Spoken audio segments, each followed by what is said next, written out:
ძალიან ხა ბავშვებში სიკეთე და ბოროტება როგორ აღიქმება, დღეს ჩვენი გადმოსახედიდან ამის გარკვევა ძალიან რთულია. იმას, რასაც ჩვენ ვეძახით ბოროტს აქციელს, შეიძლება ბავშვმა ჩათვალოს, რომ ის აკეთებს კარგს.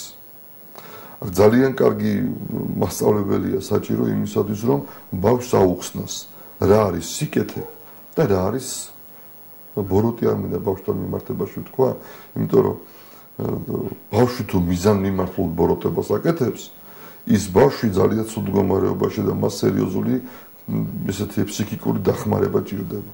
თუ კი ბავშვი მიზანმიმართულად ბოროტებას ჩადის. ძალიან ხშირად ხდება, რომ ბავშვს უნდა რომ ვიღაცას რაღაცა გაუკეთოს ისეთი ბავშვური. ჩვენ იმას შეიძლება ბოროტება დავარქვათ, თუ ჩვენ ასაკში ამას გავაკეთებთ, მაგრამ ბავშვურ ასაკში ის შეიძლება ხოლმე ბავშვურ თამაშად გამოჩნდეს.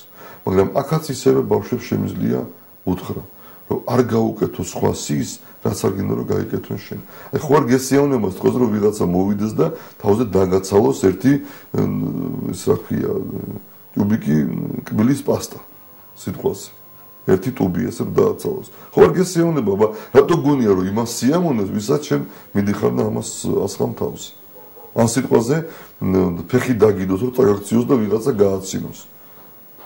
ამბავი გაგივრცელოს. ხო, ამბავი გაგივრცელოს, ავიდეს და თქვას რომ აი იმას იცი რა მოუვიდა, იმას აი ესე რაღაცა შეეშალა ბავშვს და რამდენიმე შეიგრი წავა და ყვება რომ აი სიცილით ქილიკით რომ იმას ის მოუვიდა.